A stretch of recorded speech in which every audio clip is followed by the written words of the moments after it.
But it's up to you to pick yourself up and not feel sorry anymore. Just keep on going. You know, you're the only one that's holding you in that spot and preventing yourself from rising up to moving on to better things. We've all struggled in life. That's what life is. Life is struggle. Life is lessons to be learned. I love when people tell me that I can't hit that number. You're never going to be able to do this. No way. And then they laugh at you. I'm like, watch. Wait and see. It still hits, I don't miss. I just go, go, go like a go-go flow. And I'm almost done, and I told you so. When I throw these flows like it's Rochambeau, and I ain't too close to the Joe Smo goes. And I'm on my grind, that is all the time. I do not do breaks, that's right, I stay in dry. And look, I'm back with a little bit of that, and a little more cash than it came in with. Ready, that cat is out that bag, but I still ask you, the boy got skills. I don't need her, I don't need him, I don't need help with me, I got this. I can sing songs, I can spit raps, and I can do both, even do this, word.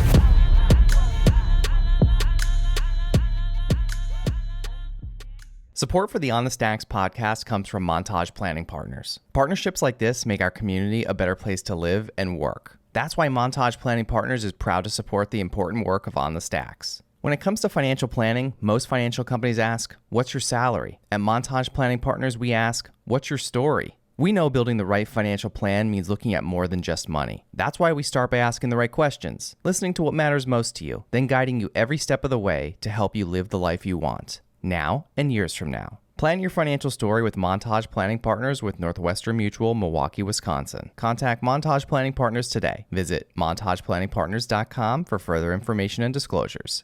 This episode is brought to you by Sweat Tent, the pioneers of the portable wood-burning sauna. Did you know that using the sauna 3 to 4 times per week could reduce your risk of cardiovascular disease by up to 50% and make you 60% less likely to experience Alzheimer's disease? That's why I've been a big fan of the sauna for years. But having to go to a crowded gym to do it isn't ideal. And all the at-home options are bulky and expensive. That's why I only use the Sweat Tent for my sauna needs. It's the most storable and affordable wood-burning sauna on the market. It not only takes minutes to set up, but it can reach 200 degrees Fahrenheit in 30 minutes or less. So whether you're enjoying it yourself in your backyard, with friends, or in need of a reliable sauna on the go, Sweat Tent is your best choice for the most portable, storable, and enjoyable outdoor sauna experience. All On the Stacks listeners will receive $100 off when you use code OTS. Visit sweattent.com today to get $100 off your purchase with code OTS at checkout.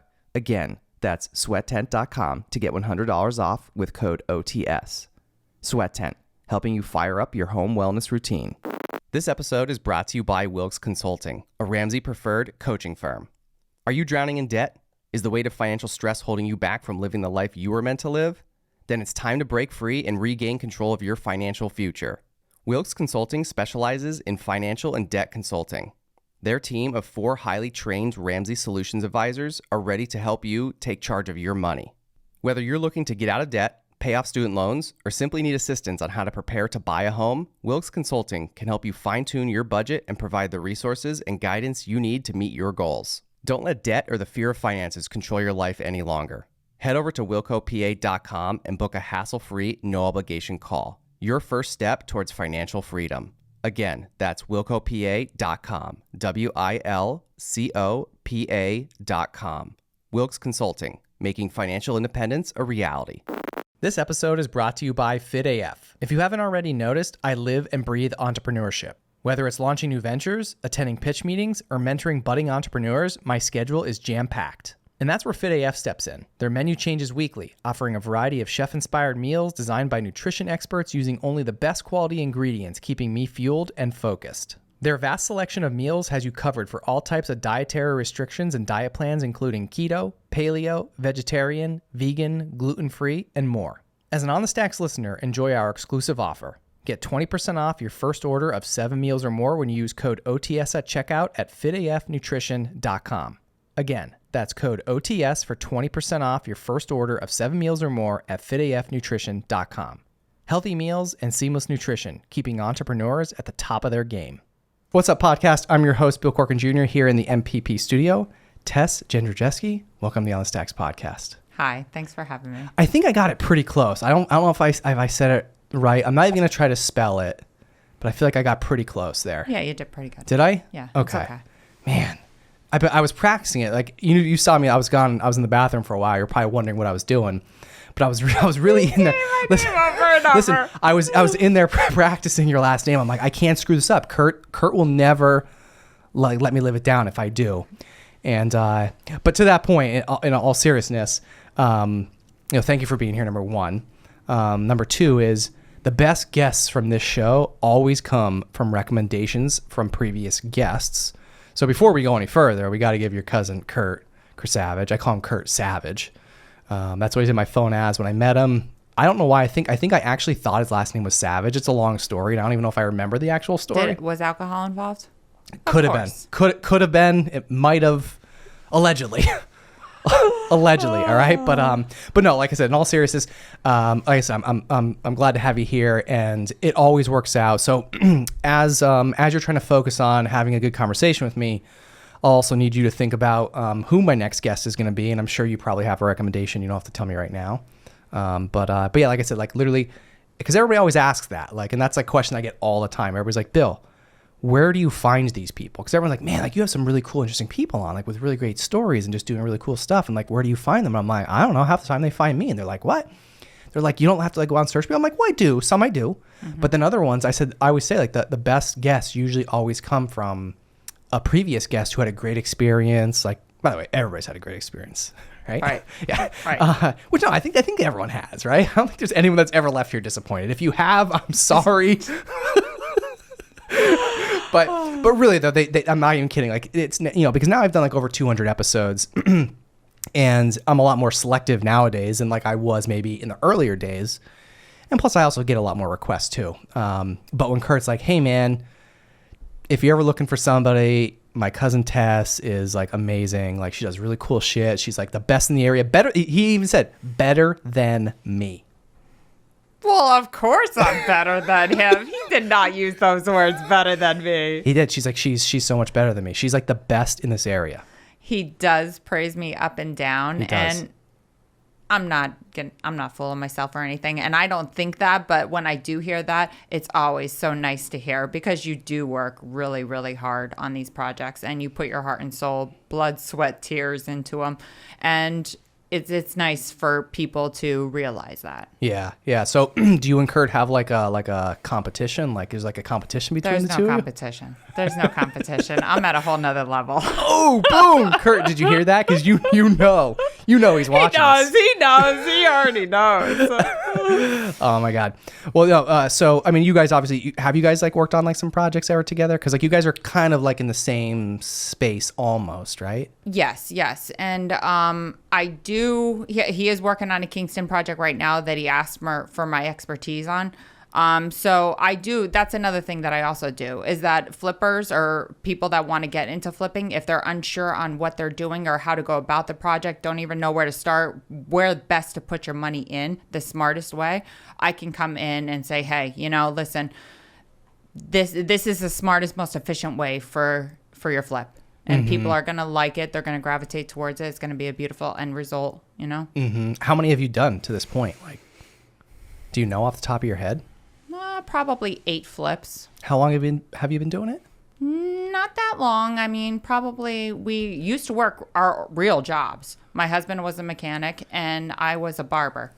So, were you? Yes. Really? Yes. A barber. Shout out to Robin at Robin's Salon for Men and Boys. That's where I spent a long part of my life, and we did it on the side. And then once we got to a certain point, we're like, let's take the next step.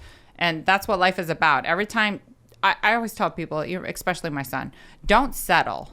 When you settle, like I feel like you fall short, and you can't live to, there's so many things that you can do, so just keep on striving, don't settle. Don't be, I guess I should be content with this. No, don't ever be content. Keep on pushing, keep on fighting, keep on striving for more and better things. So how long were you a barber?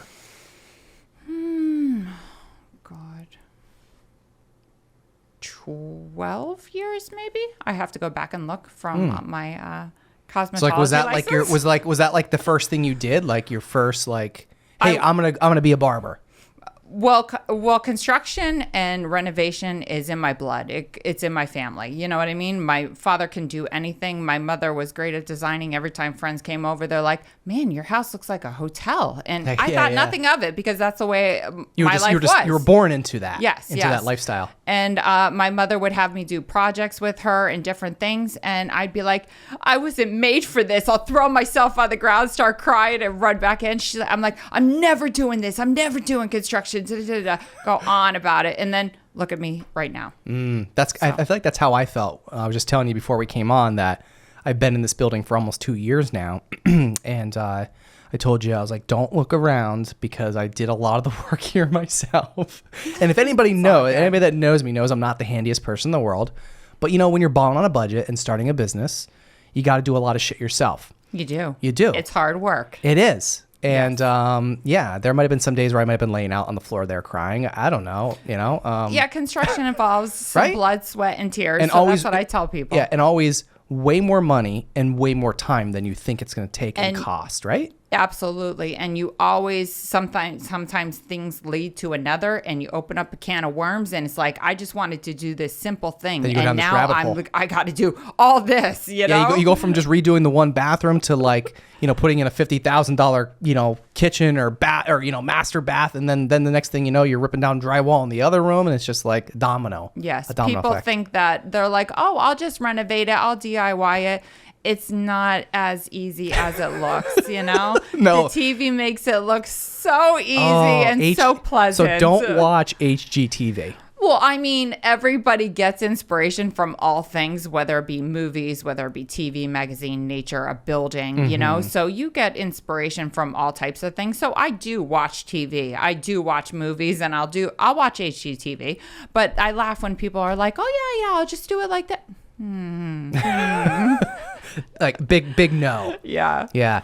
So in your former life as a barber, right? Mm-hmm. Like what is it? What was it from?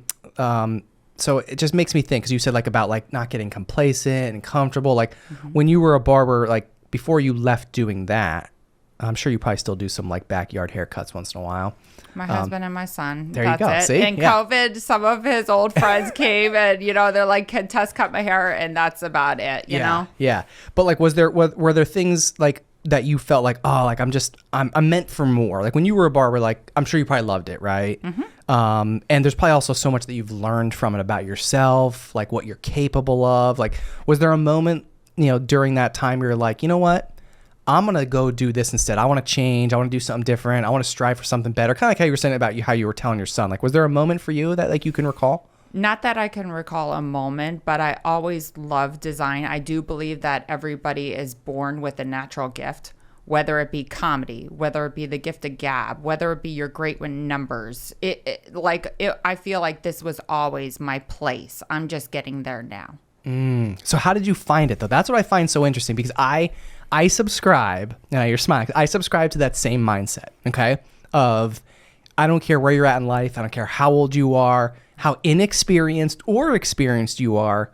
You can always start new, different, somewhere in a different lane that most people are like, yo, she doesn't belong in that lane, but you just do it anyway, and then you crush it, right? But I'm a firm believer in that everybody, I think, has something inside of them that they don't really know exists. And it's just a matter of taking that first step and maybe putting yourself out there, putting yourself in an uncomfortable position, like maybe today, doing your first podcast. But these are so uncomfortable. Right? You're doing great, by the way. But those are the moments. These are the moments where I think, we as humans learn a lot about ourselves, or we could really figure out oh, hey, I'm actually interested in that over there, and I want to go do that. And that's what it sounds like you did. It sounds like you were like, hey, I'm over here. I'm maybe a little content, but you know what? I love that shit. I think I could do that. Yes. And you just went and did it. Yes, baby steps, because obviously we have bills. We have things that we're responsible for a kid, you know what I mean? Yep. So we have to, go to a certain point, and that's when we first got the rentals. So then we started getting some rentals and renovating our rentals. So that was kind of your first step into the world of... That was our first step of real estate. Okay. Yeah. So getting a couple rentals, and then what was after that? You kind of got your feet wet, you learned, after that was like, okay, well, we renovated our rental. So I'm like, let's do a flip. Let's try a flip, see how it is. Because my husband can fix and do anything.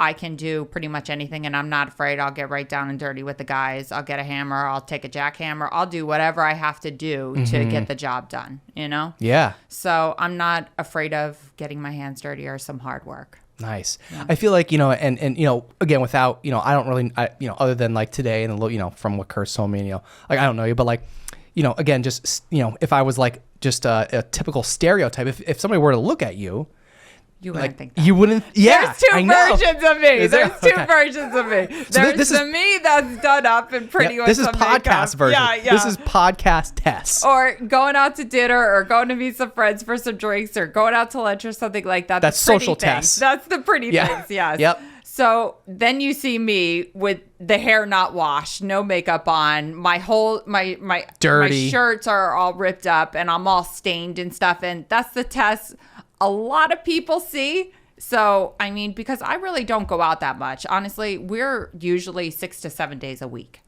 So we're in the middle of a big project right now that we have a very short timeline on. Okay. We only have about July, August, September. So about 3 more months we have on this. To wrap up the project. Is it a real big project in a short time, like a short deadline? It's about 8 months. I wanted to get it done a little bit sooner, but obviously there's complications. There was some structural problems and things we obviously had to rectify it. So not the pretty stuff, the stuff that is behind the walls that you have to dump a shit ton of money into and nobody ever sees it, but it needs to be done, Yeah. So what do you do in like those moments and how do you feel in those moments? Because, I've experienced this to myself, obviously a little bit in real estate with this, like I said, like kind of like with this building, for example, like once you open something up, you're opening the can of worms and you're like, shit, now it's another $5,000 or whatever. Like in moments like that, like how do you handle those moments where you're like, I wasn't expecting that. Like now what?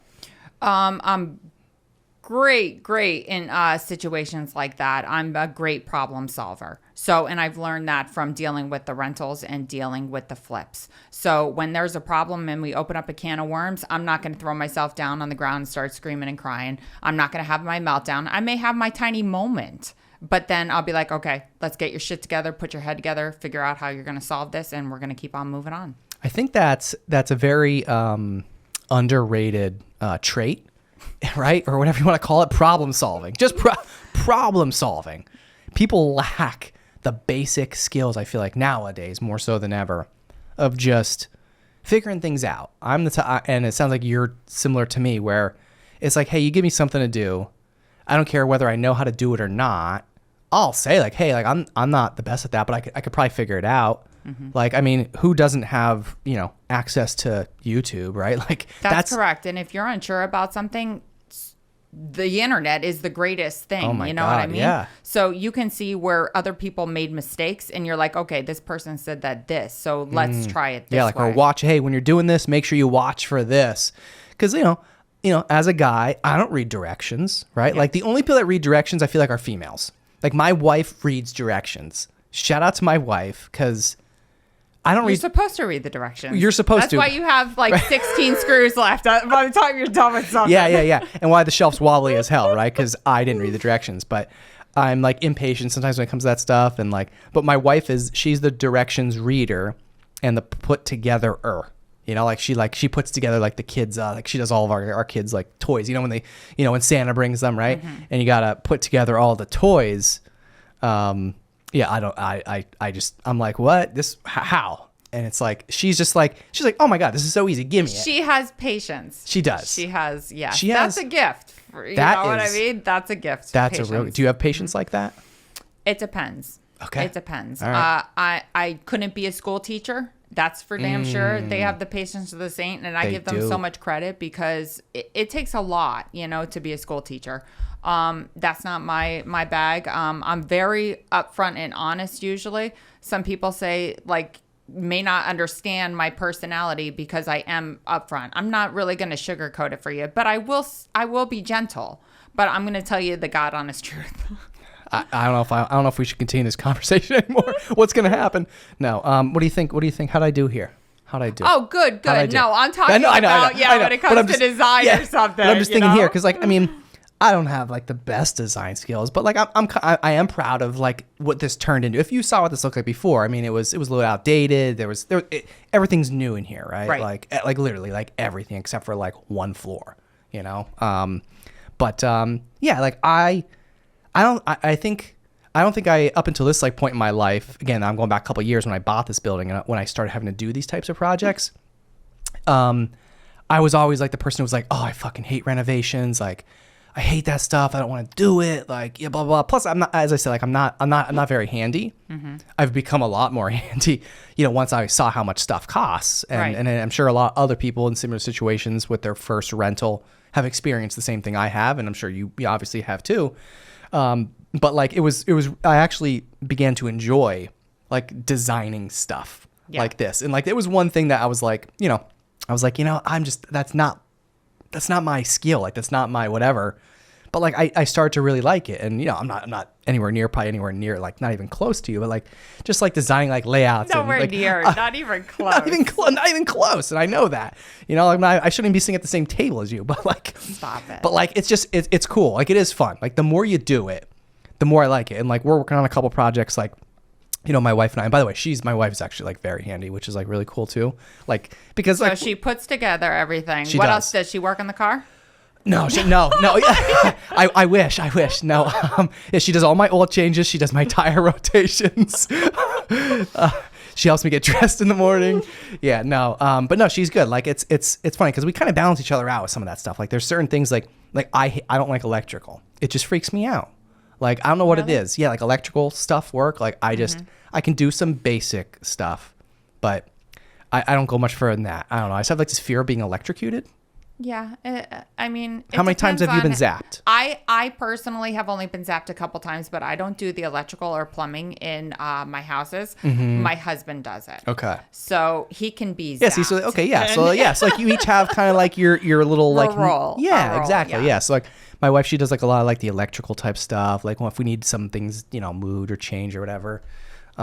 She's also pretty good at like filling holes and spackling, and she like does pretty good like with like drywall stuff. I'm kind of like that. Dear Lord. I know. So you're like the female. I am pretty much. Yeah. You know what I'm good at? I'm good at the demolition. Tess, listen, I'm really good at ripping wool. I'm really good at breaking things. How about that? Yeah. I'm just good at like knocking walls down, injuring myself. I'm really good at that too. Don't ever bring me to one of your sites because I'll probably drill a hole through my thumb. That actually happened. Oh, not actual like drill bit, but the Phillips head slipped off a nail because accidents happen. Yeah, sometimes. and oh, that one hurt. Yeah, that hurt quite a bit. That was like our first, like we were literally in our house for like 2 months, and that happened. And we hadn't done many renovations since then. That was like, I was like, you know what, we're hiring somebody next time. I got a hole in my thumb. We're hiring somebody next time, you know. But I've gotten better. I think I had drill PTSD for a little while. Still, I think still kind of do. Yeah. A little bit, like, you know, I'm still a little nervous around with the drill. Okay. But I've gotten better. I've gotten better. But no, like I said, like going back to like I started to enjoy more doing these types of projects, which is where, you know, which kind of like leads me to like, which is where I can kind of see, like, I understand like the passion for doing it, and clearly, like, you know, you could see it through your work, like how passionate you are. And before we came on, like, we talked about like detail. And like the attention to detail, I think, is what separates a lot of people in certain types of roles, because it's so crucial. It is. Like, it is like, and some people that whether they do a flip or whether they do a renovation for a homeowner specifically, is that I have a vision in my head. Sometimes things go off the rails because you come across problems, you come across things that you have to fix. But in the end, we're all here for the same reason, and we're all here to give you a beautiful product. And I'm not stopping until I'm completely satisfied. If I'm completely satisfied, then I know that you'll love it. I like that attitude. Yeah. I like that. That's a good way of looking at it. And I don't stop. If I have to be there for 14, 15, 16 hours, I do it. You're a worker, huh? I am a hard worker. Where do you get the work ethic from? Like, where do you think that comes from? Oh, my mother. Yeah? My mother. All right, we got what's your mom's name? Jackie Howells. Jackie. Yeah. We got to hear about Jackie. She's an angel. She's so sweet. Much nicer than I am. What did Jackie do for a living? My mother, she worked at a dry cleaner's when I was born. She had me when she was 17 years old. Her and my grandmother, one of the sweetest, nicest women I've ever met, they will take the shirt off their back and give it to you. You know, if my mother had to struggle, she struggled. I never really wanted growing up as a child. She made sure I was provided and we had everything we needed, whether she had to work 1 job, 2 jobs, or 3 jobs. That's what she did. So she used to tell me when I was a kid, she'd be like, Tess, what do you do when you're hurting or you need money or you can't make ends meet or whatnot? You know, I go, ask you for money? She goes, no, you get a job. And then when that doesn't work, you get another job and another. and another. You get a job. You get a job. You get a job. So I guess as a kid, like growing up, you saw how hard your mom worked to be able to provide for you. Yes. And that's kind of like your same like motivation kind of stems from your childhood. I find that's very common, right? Like whether you had parents or family or somebody, like you were in a struggle, right? Or somewhat, maybe some more so than others. But I find a lot of times like these past, whatever it is, like molds you into like the person you've come today. Do you feel like that kind of your childhood kind of has set you up for what you're able to do with your business? Absolutely. You know, Yeah. I feel like I have a hard time feeling sorry, I guess, for people when they say that they're in a situation. I always feel sorry for you. You know, I will feel sorry for you, but it's up to you to pick yourself up and not feel sorry anymore. Just keep on going. You know, you're the only one that's holding you in that spot and you're preventing yourself from rising up to moving on to better things, you know? So I have a hard time with, I guess you could say, compassion in certain ways, you know, because we've all struggled in life. That's what life is. Life is struggle. Life is lessons to be learned, you know? So if somebody could be like, oh yeah, I know everything. You don't know everything. Everybody learns every single day, you know? So if you're telling me you know everything, I don't even want to talk to you because you don't know shit.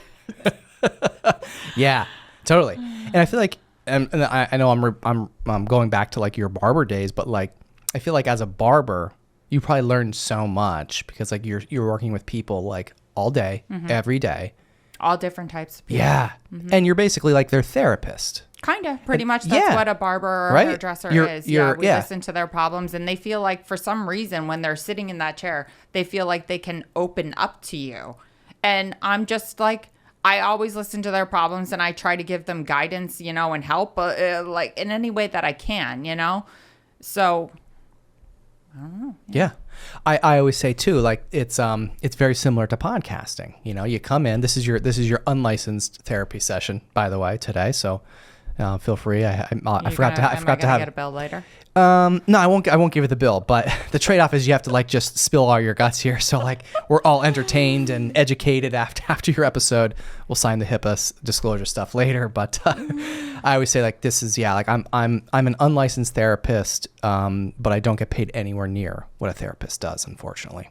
I have to beg for sponsors. They just get paid by insurance companies.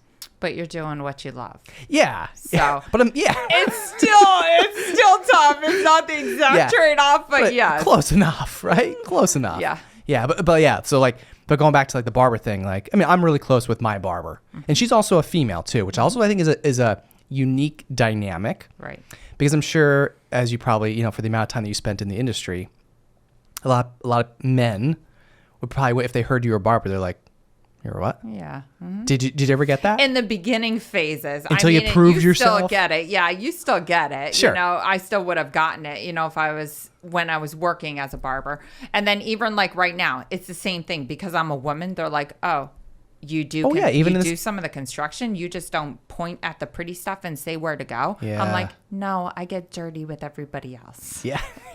Like I actually do the work, people. Yeah. Yeah. No, that's cool because like I said, like it's like a stereotype. It's like a misconception.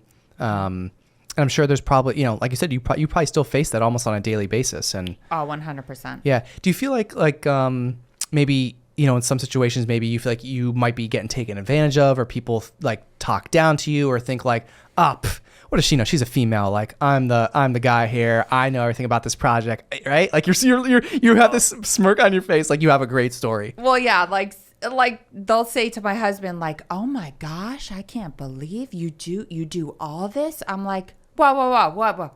I do a lot of the work. I'm the brains behind all of it, and I do a lot of the work, you know? Yeah. So I always laugh when somebody says it, but my husband's very good. He'll correct them now. Instead of me having to say, whoa, hold up. I do a lot of the work too, you know? He's like, no. He's like, no. He's like, no, Tess does the tile. She'll run the jackhammer. She'll lay the hardwood floor. She'll do all the finishing work. She'll do. That's what Kurt said. That's what it just came back to me. Kurt said, you are the best tile layer in the valley. I don't know about the best tile layer in the valley. All right, come on, give yourself some credit. Yes, but I do, and that's with everything, with all my design and all my work. I pay attention to detail. If I don't like something, I'm gonna have to be like, oh, well, they just won't know, or they won't be able to. No, I'm gonna take it out and I'm gonna redo it again. Yeah, it's one of those things, and I feel like we're very similar in the sense. Like if I'm doing something and if I'm like, other people go, but Bill, no one's gonna notice that, and I'm like, yeah, but I am. Mm-hmm. I am, and that's the difference. Like, and like whether it's something I'm giving to you, like if I'm selling a product to you, whatever it is, or if I'm working on a project where like something over here is crooked, even though like somebody else may not notice, I do, and I can't ever deliver a product knowing that it's I'll say like maybe inferior, even though it's really not. Right. It's just that attention to detail of doing it right that you're just like, no, I need to just take a step back, maybe redo whatever it is and just make it right. Like make it better, because I'm the same way. Like I'm not going to hand over something that I'm not 100% satisfied with. That's just the way I was born, raised, my work, everything about me. Like I can't. Like it would it would give me anxiety. That's why anxiety. It would just give me anxiety that it's not finished. Right. And that's why I said, if you're completely happy with it, even though nothing is ever perfect, you have to understand that. You're like, oh, you're a perfectionist, it has to be perfect. Nothing is ever perfect, but I make things as perfect and as the best that I possibly can, you know? And then if you're satisfied with it, then they'll love it. Yeah. Have you ever struggled with perfectionism, like, you know, like in this space? Because I'm sure you probably get some pretty critical clients sometimes, and like obviously you it sounds like you have very, very, very high standards where you're doing everything probably better than what most people would ever imagine that you would do. So most people are probably like, oh my God, this is great. But like not something where a client or somebody said, hey, you know, that's not correct. I don't like that. That's not up to my standards. Why is that crooked or blah, blah, blah. Nothing like that. But it's something internal. And you see it through those phases. So you're the worst critic. You know, you're the worst. And you see everything.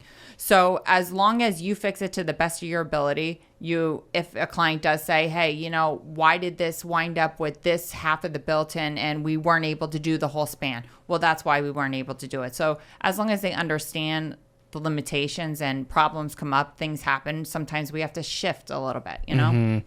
So like, how have you like kind of like overcome some of that? Because like I personally myself even like, and I think everybody has to a degree, struggle with some bit of perfectionism in some part of their life, whether it's growing up as a kid in school, like with like grades, sports, you know, now, cross over to like professional life. Like there's probably certain parts, I'll say like even of my business that like I might be a little bit more of a perfectionist about than other things. Mm-hmm. Like for example, like I suck at the finances. Like that, like to me, like it doesn't give me as much as anxiety that like, which is why I have a bookkeeper, but like it's not perfect, but it's better because now I hired a bookkeeper. Like I don't have to do it anymore. Right. But like then there's other parts that like I like a lot more that I'm more of a perfectionist about, if that makes sense. Right. Like do you have that? Like have you seen that with yourself too? I mean, yeah, in ways, you know, but sometimes, like I said, you have to learn when you have to just walk away and step back, because that's the best that it's going to get, and you just have to learn to accept it, you know? Yeah.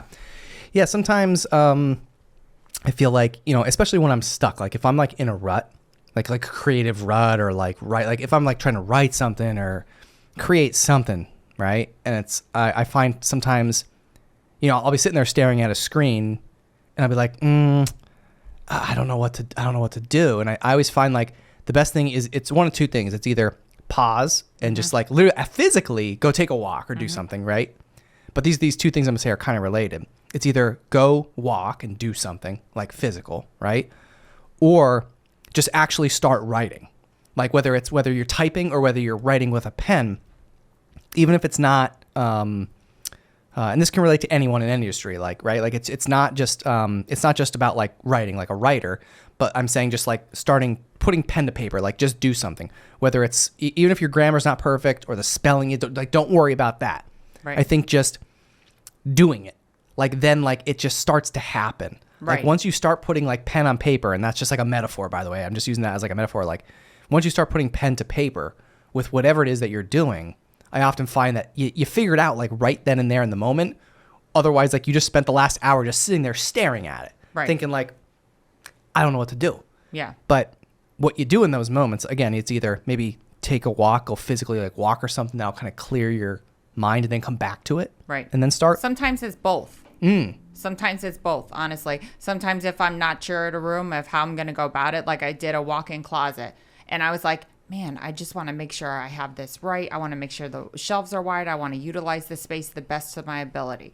So I just sat in the room. So sometimes I'll just sit there and just think and look around, watch, just sit there. And then other times I'm like, okay, I have a general idea. On the Stacks will be back in a flash after a word from our sponsor.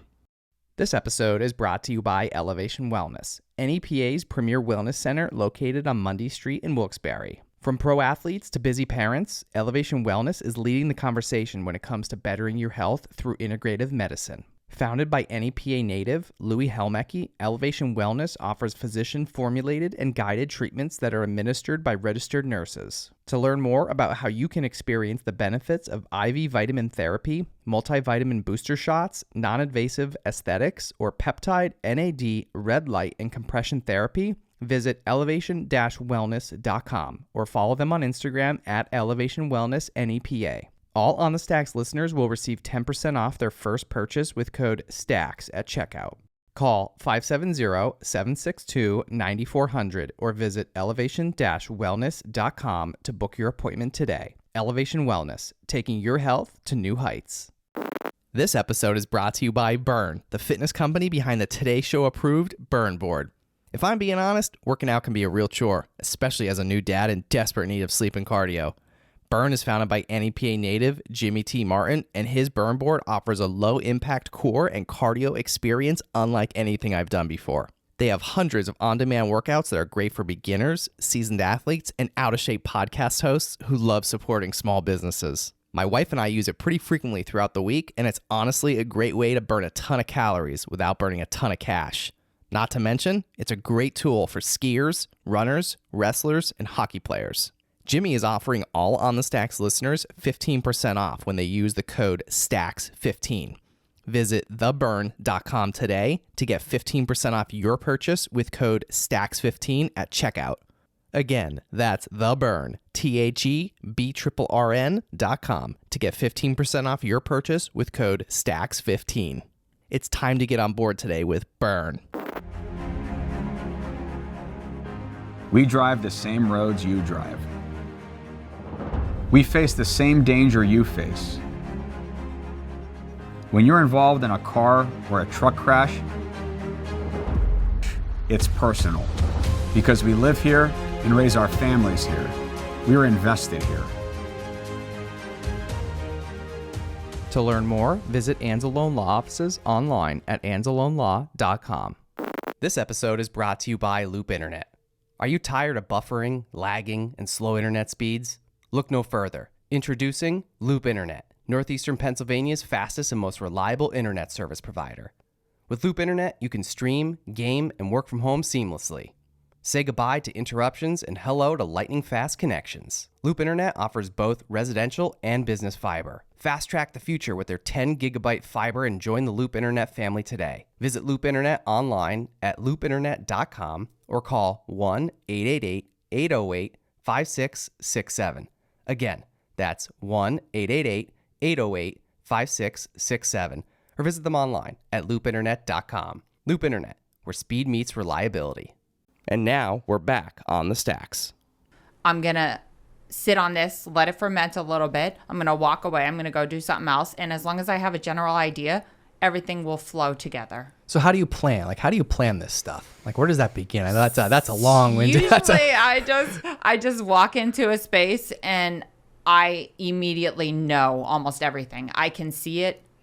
So that's a gift, another gift, you know? It's just A lot like of something in people your head cannot- that yeah. you just visualize. You walk in somewhere and you're like, I know I can do it. And it's all in your head. Like, I know I can do this, this, this, and this with that space. Is that? Yep, 100%. You know, and sometimes in construction and when you're designing and renovating, you don't know what's going to happen. Like sometimes there's a structural wall or sometimes there's two beams. So where you wanted to put the kitchen, you can no longer put the kitchen now because it just chops up the whole flow and the whole design of everything. So it's okay.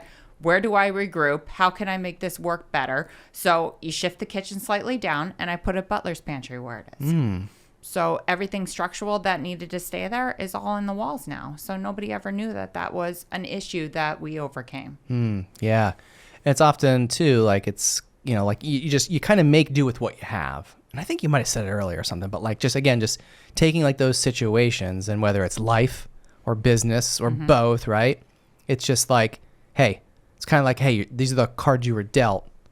And now let's work from that. A lot of people just usually end up getting like super defeated in moments like that. They can, and I understand it. It is defeating, It's overwhelming, you know, yeah. and you are upset because, you know, you can't do what you wanted to do. Or so some people just quit and it's like, okay, let's sit down, let's regroup, let's figure it out, and let's keep on striving and moving forward. How did you learn to do everything that you do? Like, are you like kind of like self-taught? Like, was your husband good at some of the stuff? The family? Like It's the just extended natural. family? Yeah, it's just natural. And then, like I said, a gift, and you just know you have that gift. So you keep on working at it every single year, every single time to be better, achieve more things. And I feel like you evolve and grow in that way, and you become better at what you do. Yeah, it reminds me because a lot of people like always ask me, whenever somebody like, so I've been doing this for like almost 5 years, 4 or 5 years ish, right? But everybody like sees this, and some people like that maybe don't know me like much at all, like maybe like just met me with whether it was just recently or within the last year or so, and they look at all this stuff and they're like, man, like you must have went to like school for this, right? Like what did you do? Like, did you used to work in radio or like did you work in TV? And I'm like, no. I'm like, I mean, like I went to school for public relations. Like I have a degree in PR. You know, this isn't really, I mean, I guess it's kind of related to PR. But like everybody always says like, well, what's your background? Like how do you do all this? And I'm just like, I don't know. My answer is it's very similar to what you just said. It's just like, I feel like I just had this gift. And going back to what I said earlier, it was something that was inside of me that I didn't know existed. Right. And until I started doing it, and practicing it and getting better and surrounding myself with really good guests, like it got easier with time and better. Absolutely. And, you know, again, like same thing, that's one of the biggest questions that people ask whenever they, you know, mostly when they meet me for the first time, like, hey, what's your background, man? Like what are you doing? Like, and I tell everybody, and it's like not even close to this. I mean, I worked in sales also for 12 years. So like, I feel like, you know, dealing with people, working with people, I think I'm just very good at people, just working with people. Right. And I think that's probably like one of the things I think that probably has helped me be as successful or basically achieve all the things that like we've done here is because I take a genuine interest in other people. And I think until you do that, like if you don't show a genuine interest in somebody else, and it's got to be genuine, that's the thing. Like if you're trying to just fake something, like people could just see right through that, you know. But like, Yeah. and if you're selling like something that like you don't believe in, that's the other thing. And I'm glad like I never ever really sold anything I didn't believe in. So like I felt like it worked for me. Like it was good. Like I was in like the right, you know what I mean? I knew I was in the right role because I was like, hey, I believe in this and it works, you know. But I think it's just one of those things, like you said, like, you know, like I started this a few years ago and like I had no background or knowledge in this. Like I didn't even know. Like when I started, I'm just like, because everybody's like, how'd you get started? I'm like, I don't know. I just bought some equipment, found someone. I found some guy, like local guy, who just like helped me like edit some stuff from the beginning. And I'm like, I don't know. We just figured it out as we went. Yeah. And like sometimes like everybody always thinks like there's a big secret, or No, there's like this, right? There's no secret. And it's actually like a lot simpler than Yep. people ever realize. I remember when you said you just found some guy to edit and you just did something and bought some equipment. Well, the one time I was younger, and then my mom's like, Tess, you can remodel your bedroom however you'd like. Here's some money, go get This is when you were like a kid? This was the best thing ever. You know, you go to the dollar store, you go get all this stuff and you remodel it and you think it's the cat's meow, you know? Yeah. So, I mean, you start somewhere. And I do believe that, like I said, you're born with something and it's up to you to make, and to really like give yourself the time, the experience, the failures. Oh, absolutely. To be able to like hone whatever it is you're trying to get to. Yep. And I think that's so important because I think a lot of people just go through life like getting the job, doing the thing, getting married, buying the house. You know what I mean? Like all that stuff where really it's like, hey, take a step back and like it may take you 5 or 10 years or maybe even more. Right. To really finally like fully craft what it is that you might be capable of or what you were meant for. And I'm a huge believer in all that. Like I really, really am because like I said, like, and I feel like I'm a perfect example because I mean, I just quit my day job just a few months ago to do this full time. Nice. And, and I've been like working on this for, like I said, the better part of 5 years on the side. Right. Nights and weekends. So now it's the time to take that plunge. Right. And like, but the thing is like, the other thing people don't realize is that it took 5 years. Yeah. And I'm still not satisfied. And I don't think I ever will be. You won't. And that's the best thing is you keep on striving for more and wanting more. You're hungry for more. Don't settle, Yes. Don't settle. I think that's the theme of this episode. Yeah. Never settle.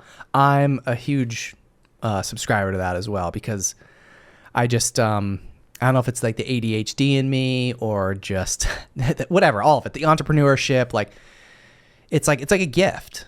It really is because a lot of people like, they're like, man, how do you have the time in the day? And it's like, bro, I got the same time that you do, right? I think the difference is that like maybe when somebody like asks those types of questions, like, Bill, how do you do it? How did you do this? And I'm just like, I just found something I absolutely fucking love. Yeah. And that's it. You sacrifice a lot though when you're doing double duty for something that you love and then your regular day job until you can get there. You sacrifice so many things. We still sometimes don't go on vacation. There's quality time where my son was at the job sites building a pool at the leftover plywood and putting rubber from a roof in, And I look back on those moments and I'm like, oh, I hope I did okay for him when he was a kid. But then I just told him I was coming here to do the episode with you. He's like, I'm really nervous, this and that. He's like, don't worry, Mom, you got this. You know what you're doing. Just calm down. Just be yourself and you'll and I'm like, God, I think I did something right with him. Yeah. How old you said he's 19? 19. What's his name? Tayden. Yeah. Shout out to Tayden. Is he going to be watching, listening? What do you think? Yes, he will definitely otherwise listen. He's grounded. Not right now, but yeah. Otherwise, I know he's 19, but you can still ground him, I think, right? But he's going in. No, I can't ground him no more. Those days are long gone. Shit. All right. But he's going into the National Guard. Is he? He does help us out on the side, but cool. I see so much of me when I was younger in him. And he's the same thing. He's like, Mom, this is not the path for me. This is not what I want to do. I don't want to do doing what you do? Yes. Okay. So he got a taste of it and was like, nah, I'm good. Yeah. For his whole childhood, pretty much. Oh, that's right. Up, that's right. So, that's right. Yeah. So he was over there building things. Yeah. Yeah. So he's like, I don't want to do this. I'm like, okay, I understand. I was like, you need to go on your own path. Go ahead. I just pray one day that you'll come back with us, Yeah. Because there's nothing more rewarding, I think, as a parent, is to have your kids side by side with you. Yeah. How did you encourage him? Because this is also just, I feel like, a very interesting conversation. Like, because, nowadays, I feel like with social media and everything, there's so much pressure on people to like follow a certain path, and whether it's pressure from parents or society or whatever, right? Like how like, with him being that, he decided to go in the National Guard, like, how did you kind of like help him or guide him or encourage him to follow what he wants to do, follow a dream or his dream, or like get experiences like that he wouldn't have done if it wasn't for you saying like, hey, go try that, or hey, do this? Like, what was your experience like? Well, he didn't know what he wanted to do. He's not a college kid. He's not a school kid. And a lot of kids are not, So I'm like, okay, do you want to go into a trade? I said, what would you like to do? He's like, well, Ma, I always liked like the army things. And I said, yeah, since you were a baby, you had a camouflage thing running around with knives. Okay. That's just the way he was. So they're like, you let your kid have a knife? I was like, yeah, he's got like 20. He's fine. He's got 20. He's good. He's experienced. All right. He's got all 20 of them. So I'm like, okay. I was like, well, let me make some phone calls, talk to some couple different people, see what is the best route for you. And then we'll sit down and have a conversation and see where you want to go. You know, I said, this may not be the route for you, but at least you're doing something to start your life. Right. I said, it'll open up some doors. I said, it'll give you structure. I said, it'll help you in so many ways that you don't even know how it's going to help you. I said, if you don't like it, then you do your time and then you get out, you know? Yeah. I find like I've had a number of veterans on this show, young, old, some active duty military, and again, some veterans, you know, right? And I found like a common theme with a lot of them is almost all of them, the ones that I've talked to or seen, right, had these conversations with, like, they're all like very successful. And I think it all stemmed back to their like early military experience and like that it's a lifestyle, right? Like, you know, it depends on how long, you know, I've had some people on there for those, like I had an Army general on the show. Yeah. And, you know, like one of the things, I just said this to one of my friends the other day, I asked him, he led a brigade of 10,000 soldiers in Iraq during the bloodiest time in Iraq in like, what was it? I think maybe like 2007, 8, 9, somewhere around then. Forgive me if I have the dates a little wrong, but when you look it up, like the deadliest time in the Middle East, you know, when the U.S. was there, again, whatever it was, I think it might have been that time frame. I forget. So forgive me if I'm off by a few years. But during that bloodiest time, he led a brigade of over 10,000 soldiers. And I think I said something to him like, you know, and I forget how it came up, but it was just about like leadership in general and getting, you know, people to lead and you know, people to follow you and buy into the mission, like the overall bigger picture, right? Right. And he said something like, what was it? I don't want to butcher it. Otherwise I'll look like an idiot. You don't need to get to know everyone. You just need everyone to get to know you. And that was like real powerful because when you think about it, like for people to get to know you, you don't actually have to spend time with them. Like you just have to be able to put yourself out there enough somehow, somewhere, some way, right? And it's whether it's your leadership style, the culture that you build, whether it's in a company or whether it's in, you know, a platoon, you know, whatever it is. It's, I think, you know, that the leadership, it trickles down, right? Right. And if you can, you know, because like, it's like, hey, he's not going to meet all 10,000 of those guys. Never. Right. But like they all, like, it's like they all buy in and it's like, that's what it makes sense now when you really think about it. Like it's not necessarily, because it's impossible. It's impossible to try to have a one-on-one with all these people and to get them to like you and buy into you. Like it's just not reality. So you don't have the time for that. But they said like how do you get that? It's like, well, you don't need to get to know them. You need to get them to know you. And it's like, how do you do? And that's the key. Like that's it. Like that's what he said. And I was just like, wow, that is like real powerful when you think about it, because like, you know, when you really sit back and think about it, like a lot of people know you, right? And it's like you have to just get people to know you enough. That's it. And it's really not that complicated when you really break it down. It's pretty simple. Right? Yeah. So, but yeah, like I also just have a great appreciation for, you know, people in the military and the sacrifices. I mean, because it is the ultimate sacrifice. It is. Yeah, and the experiences that some of these people have gotten and some of the stories that like have been shared on this podcast, sitting at this literally the exact same table, like it's mind blowing sometimes. Yeah. But it sets them up for success. Yeah. Like way more success than they probably ever imagined. And a lot of like veterans that come out like end up being like super successful entrepreneurs. I see it a lot. Yeah. At least in my experience, right? Like I know it's not everywhere, but like I love to see that. Yeah. You know? Well, you always love to see not only people that you don't know, but people that you do know succeed in life, you know? And it's really nice. I'm not a jealous person. So if you say you're rocking it and you're doing so great and this and that, high five, props to you. That's amazing. I'm so happy for you, you know? Yeah. It's when people bring other people down all the time, you know, or they talk bad just because they're jealous, you know, or whatever it may be. That's sad. That's sad. It is.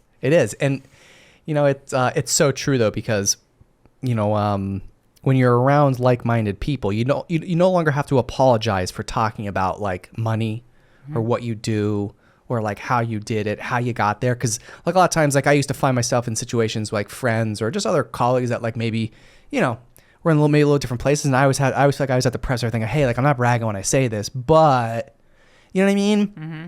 And, like, that's awkward, But, like, when you're in a conversation like this and it's like, hey, there's no, like, I don't have to apologize for anything. We're just talking, just having a conversation. Like, right. I'm not jealous of you. You're not jealous of me. It's just like, hey, we're just two entrepreneurs, like, having, like, a conversation about life and business. And, like, that's normal, you know? Whereas other people who maybe because they're not at a certain level, they feel, like, inferior. And because of that, like, they'll just be jealous or they'll be like, you can't do that. Or, no, that's not a good idea. Yeah. And they'll like to try to talk you out of it, but because like they have this thing in their own mind that they can't do it. Yeah. Right? Like, and I find that a lot, and it's unfortunate, but as you grow, you find your people, as I say. Right. Like you find those right people around you. Yeah. I always, people are like, oh, there's no way you're going to be able to do that, Tess. Oh, there's no way. No way. I love when people tell me that I can't hit that number. Like when I go into a project, I always expect it to be A, B, and C, but sometimes it almost always succeeds what I think, and that's in a good way. And they're like, oh, Tess, you're never going to be able to hit that number. You're never going to be able to do this. No way. And then they laugh at you. I'm like, watch, wait and see.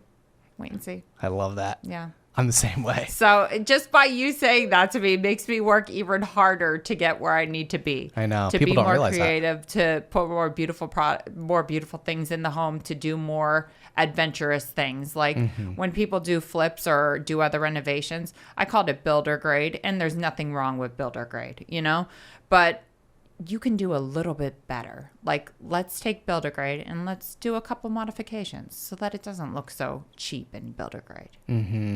Give me some other tips here, like whether it's a DIY thing or maybe they just need to hire you. I don't know. Like, give me some tips. Like, where could somebody start? Like, what's a small project or a big project? Like, what are the things people need to look for when they get started with something like this? Well, a lot of people are naive and don't understand what it takes. Whether they think that they can call me and come in for $4,000. What do you want me to do? Like, I can give you a product for $4,000, but that's a product that you can give yourself for $4,000. So let me take you to another level, What's that look like? I want to know what this next level. What does that look like? I don't know. You'll have to see. Give me a call. But people are like, or they're like, I don't know how to get to that level. Tess, take me to that level. I'm like, okay, well, small things that you can do easily, that you can do yourself to cut costs down and to make a big change are painting your walls. Painting your walls. That's the easiest thing that you can do. Easy and least expensive. It is. It makes a world of difference. It is. It can make a place look brand new almost. Right. A throw rug, some cabinet hardware, even paint your cabinets. Those are just small things that you can do yourself that can make a bigger impact, But if you want to get next more level than that, then you got to call me. And what's that? Like, what does that look like? When somebody hires you, what are they hiring you for? Well, it depends. I do a lot of different things. Like I said, I'll help you and advise you with your flips, tell you best and the best way to spend your money and where to spend the money, where it's going to make the most impact. So if I was like a guy flipping houses and like I don't know what the hell I'm doing, like I'm like, hey, I want to try this. I want to get started. I could hire you to help me design it. Yes. Right? Yes. Okay, go on. I can, because everybody's on a budget. And when you get into a renovation, like I said, shit happens. Like sometimes your budget gets out of control. You've spent that contingency because you opened up something and now you got to move plumbing, HVAC. This is a structural wall. And it just doubles your budget. And it just kills you for not the pretty things that you get to see, the things all the that stuff are behind the walls that you have to spend all this money and you don't. it's What nothing did pretty. you spend my money on? It's like, it's hidden. It's hidden. behind that. Yeah, we'd have to rip down the drywall to show you all the expensive parts. So there's ways where you can use builder grade where you don't know where you had used builder grade, and then you get the more expensive things. Not everybody can afford custom, you know? So sometimes you have to, it depends on what your budget is, you know? Would you love custom? Absolutely. Everybody would love custom, but not everybody can afford that, you know? Sure. So there's different ways, different strategies, different things to go about it, you know? And I feel like I do that pretty well. Yeah. What's like the range of projects, like small to large? Like what types of projects do you work on? Somebody can just say, I also stage houses. So if you have a hard time selling your house or don't know where to begin, or you have a vacant house that you had remodeled and then like, it's hard for people once again to imagine.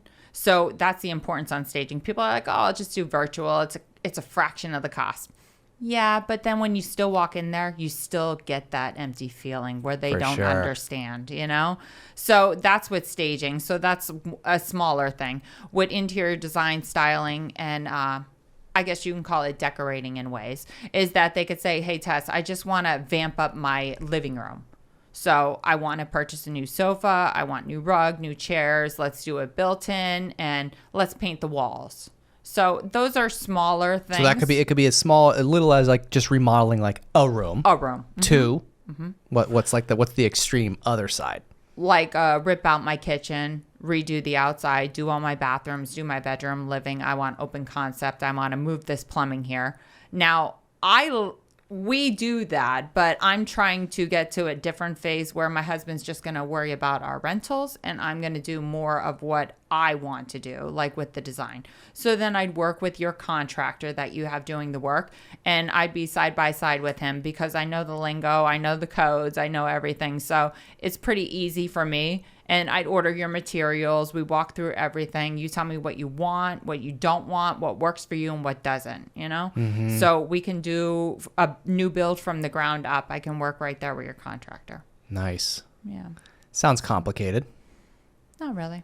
No? No, I'm used to it. Yeah. I guess like you said, like once you start doing it, like same thing, like looking back at some of this stuff that I've done, like, you know, again, this all kind of actually started as like not even like a thing that I ever thought would ever make money. And then here we are 5 years later, but like all the things that, you know, it's like we just kind of kept leveling up. It's kind of like back to what you were saying in the beginning. It's just like you can't stay stagnant. Nope. And you can't settle. And if it's like you just keep building and building and building, and even after like 5 years, I feel like I'm still just getting started, but in a good way, in a real good way. And I don't know if you feel the same way about like you and what you're doing, right? But like I feel like no matter like how many achievements I'll say we reach or milestones we've gotten to, it just always to me feels like I just have a never satisfied attitude, which is similar to how you said don't settle. Right. Where I'm always, not that I'm like looking for the next biggest best thing. It's just like I want to grow this bigger. Like the way I look at things, and especially like this in this business, like I have like a bigger vision, like a bigger purpose. Like I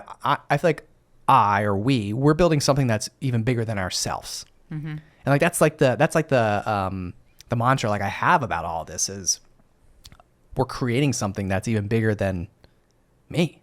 Yeah. You know, like I have a hard time sometimes taking a step back, and people say this all the time. Like it's cool to get like other people's perspectives on like what you do, because it's very hard as you yourself to remove yourself from seeing what you do and to like get that third party. It's almost impossible to get like that third party view or look of yourself. Right. Like I just do this because this is what I do and this is what I love. So then other people come in and they're like, you changed my world. Like you made my life better. Like you should be proud and happy when you walk in your door, when you invite people over to your home. You shouldn't be like, oh yeah, well, I don't have people over because this is like this, or this is unfinished, or I've just dealt with this. Like you don't have to deal with that, you know? Yeah, you don't have to live that way. You don't, Yeah. you know? Like I want to make people, when they walk in the door, like they're so proud of their home, and to be like, fuck yeah, like this is, yeah. Like I get to live here. Like, yeah. You know, they get a little giggle. Like, it's mine. Yeah. Yeah. Like they're really, really, really proud to show it off. And yes. like, that's like such a good feeling. And, you know, it's kind of like with this too. Like I've often said, like, you know, my previous job, I worked in the printing industry. My family owned a printing company. And I always said, like, I wasn't changing people's lives by selling somebody a set of business cards. There was a lot of other stuff we did too. And I just use that analogy because I feel like that's the most recognizable thing when you hear printing. Everybody thinks of like stuff like that, right? Right. So but it wasn't until I started doing this that like somebody told me like I changed their life.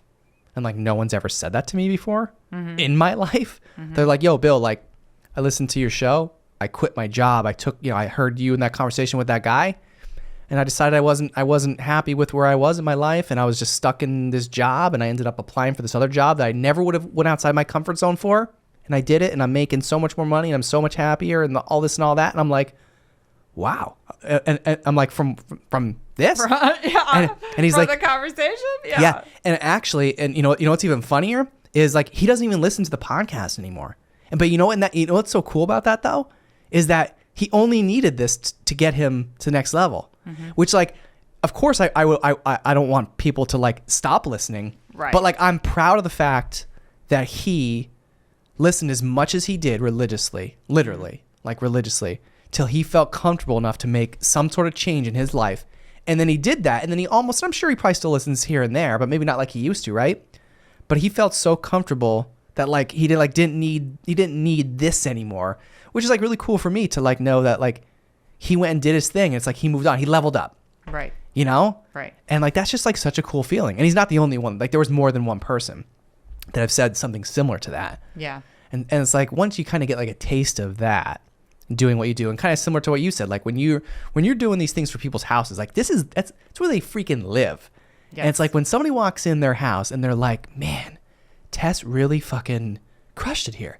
Like, and I know the feeling because we're redoing a couple little things at my house right now, like ourselves, and it's like every time we finish like a little project, I'm like, damn, like it feels so much better. Like, and you know what I mean? So like, I feel like in your line of work, when you show a finished product to like the client, right, and they're just like, man, Tess just, I feel like it just makes you feel so much better, and you're really proud of it, and like you literally like changes people's life because it makes them happier. Right. Like it's impactful. Well, your home is I don't even know what, like your it's everything. home It's everything. Yeah. That's where you spend the majority of your time, you know, whether you be at work or you work from home, whatever it may be. That's where you spend your life. That's where your children are, your husband, you know, like small little things in your house when aren't done or giving you a hard time, like that you don't even know, but they affect your mood. They do. They affect your mood and how you feel. And you may be catty, you may be snotty, you may be short with people, and it's all because of the functionality of your home. And you're not happy with not it, right? working. Yes. Oh my you're God. Not happy with I need you to talk more about this, and my wife has to listen to this, and I'm going to make sure that she listens. Even if she doesn't listen to this whole episode, she has to listen to this little part, because I actually said that to her, like at some points. I'm like, man, like some parts of the house, I know like we were trying to like, trying to finish other rooms that we didn't necessarily maybe use as much, but like there's still a little part of you that's like, I just hate that fucking room. Yeah. Well, sometimes budget constraints. Sure. You don't have. Yeah, and you can't do it all, and you can't do it all at once. No, and I always tell people it's okay. You don't have to do everything at once. We can take it in phases. You know, yeah. Not everybody has several $100,000s to spend on stuff. Sure. They may have a couple dollars, and they say, let's start do it here. over 5 years. This is where we spend the most of our time, and this is the most where all the dysfunction is for the flow. So yeah, that's where we'll start. That's it. Little by little, just like, they like to say, like, how do you eat an elephant? And it's one bite at a time. I know it's like such a cheesy analogy, but it's so true. Yeah, but listen, like you're going to see this space and you're going to be like, oh my gosh, this is amazing. This is awesome. Now I want to do this. But like sometimes you have to wait. You got to calm down a little bit. You got to go back to your everyday and just know that you table that for now and you'll come back. So like if somebody, let's just say somebody wants to add some more value to their house, like what areas, if somebody has I'll say a limited budget and wants to maximize their budget to raise the value of their house. Well, obviously it's kitchen and bath. Master bath? Master bath, yes. Yes. So those are kitchen, bath, and living room are the key places that people eat, sleep, breathe. Yeah. You know what I mean? How much money should people spend on that? Let's just try to keep it like average, like nothing crazy custom, but like how can somebody like budget wise, like do you think somebody can like redo like a decent kitchen for? Because I see stuff all over the non-custom- place nowadays. Yeah, non-custom. You can get semi-custom. You can get off the shelf, and then you can get custom. So there's 3 different versions that you can do. If you're really, really on a budget, then I'm gonna say maybe like 15, 20. Semi-custom is probably like 20 to 35 or something. Custom is more like 50. And it depends on the Don't types ask of for the price, materials and pal. what you That's want. it. Don't ask for the. Don't ask. It's like that thing in the menu. There is no price. That's when you know. Yeah. Like, it's like, and it also depends on how large your space is. Sure. So And what that's needs to be gonna- moved. Yes. So if you want to open concept, if you want to bust this wall out, all that is more money. Or if you need more cabinets, you don't need, 15, 20 cabinets. You need 35 cabinets. So that's going to be a lot more money, depending on which route you go. What do you see nowadays? Like, is there a trend? Is there certain things, like certain concepts that people are after? Boho modern obviously is what a lot of people like, but you have to. I'm not a trendy person. Do I like looking at some trend things? Do I use some trend things in my project? 100%. But my style is very eclectic and mixed.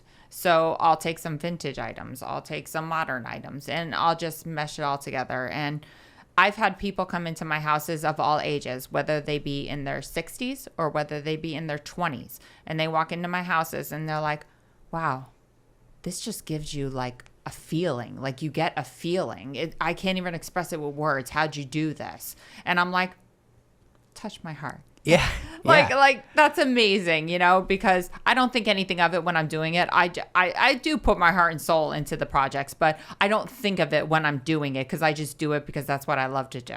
And then when somebody says that to you, it's like, thank you. And it's so natural for you. Yes. That's like the thing. Yes. It's kind of it goes back to like, well, how do you do what you do? And it's like, I don't know. I just do it. Yeah. And it's like, like 'cause I get that a lot too. Like when people like walk in here, they like look around. They're like, whoa, I was not expecting this. Like, what did you feel like when you walked in here? Like, how did it feel?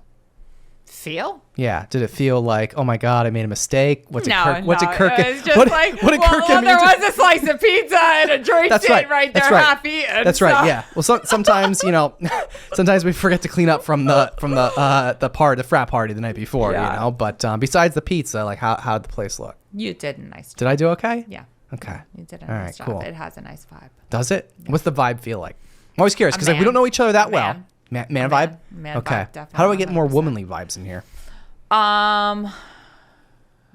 You just have to soften some things a little bit. Like what? Everything is All right, come on, tell me. black.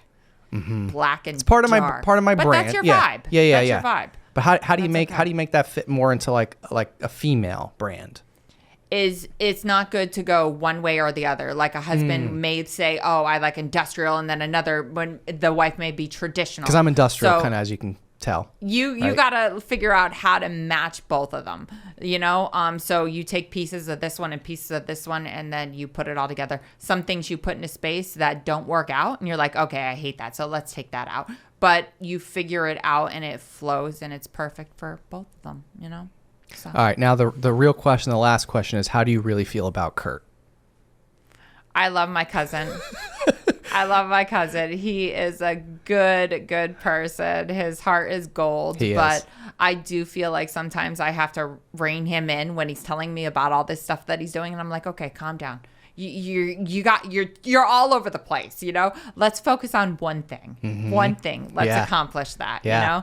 Like when I staged his nanny coke house, he's like, Tess, you got to come stage this. People are going to have a hard time visualizing. They're not going to understand. The bedrooms are a little bit smaller.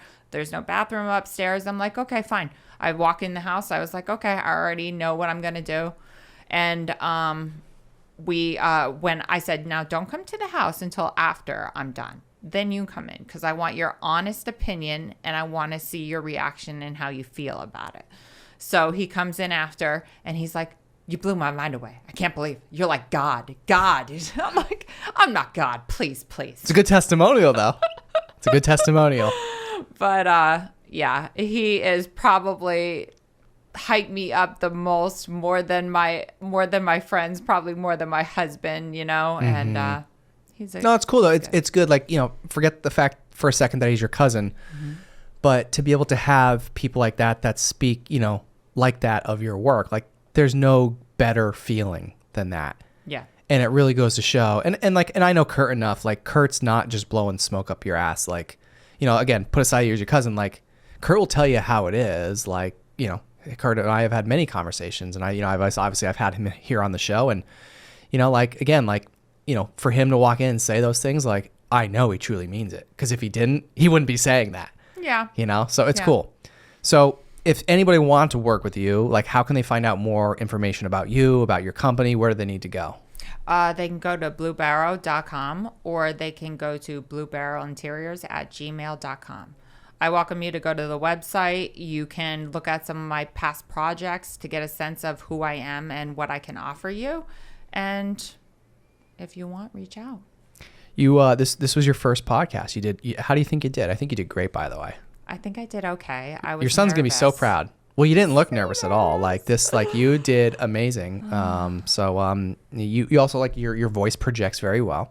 Oh, well, thank you. You should. I feel like I feel like you should do, and I'll also end it on this. But like, and maybe you already did this. Maybe you do it. Maybe I just didn't dig enough online to find anything like this. But like capturing that moment when Kurt walked in that door.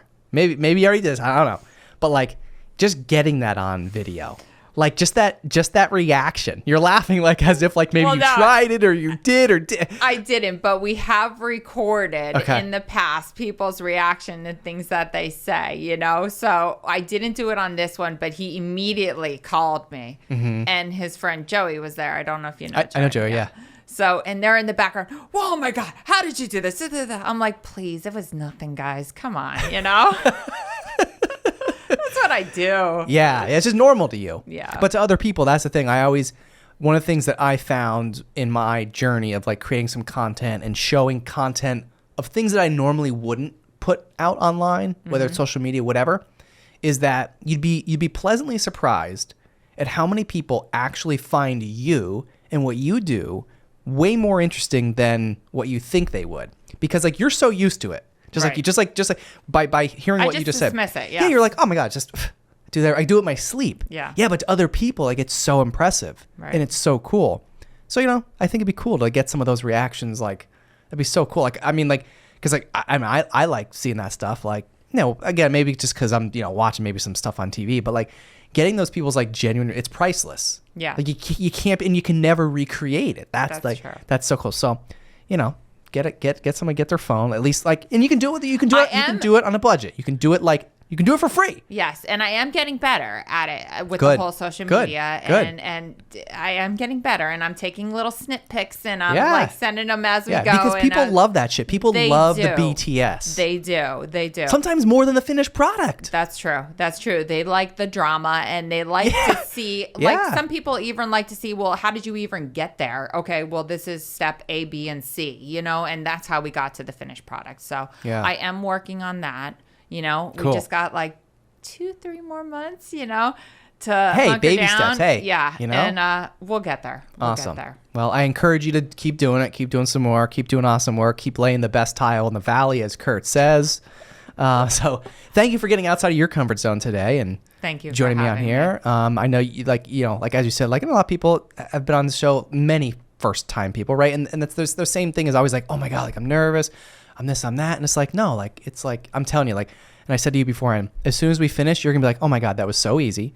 It felt like 5 minutes. And like, now you probably feel like, oh my God, like you're like a podcast rock star pro now. I don't know if I'm a pro. You're pretty close. I'm definitely way more comfortable. And if I come in, I'll be like, boom, I got this. There you go. See, so like you accomplished something today. Maybe you thought that, not that you wouldn't, but like, it's cool to be in these situations, and I enjoy it. Like I said, like I'm interested in other people and other people's experiences, because I'm like getting like free lessons, like life lessons from everybody. I have like over 200 free life lessons from everybody, because I've done over 200 episodes. So yeah, I've learned just as much and I still learn just as much during these conversations as a listener does, which is like kind of crazy when you think about it. It is. It is, but. That's what life is about. That's what I say all the time. Yeah. Nobody knows everything. Everybody learns every single day about something. Always. Something.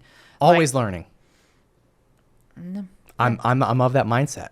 Just always learning. like a student of the game. I think if you're a student of the game, like you'll continually get better. I absolutely 100%. That's how you keep on striving up. You get better and better. You learn from your lessons and you keep on moving. All right. Tess Jendrzejewski on the Stacks in the MPP studio. Thanks for joining me. Thanks for having me.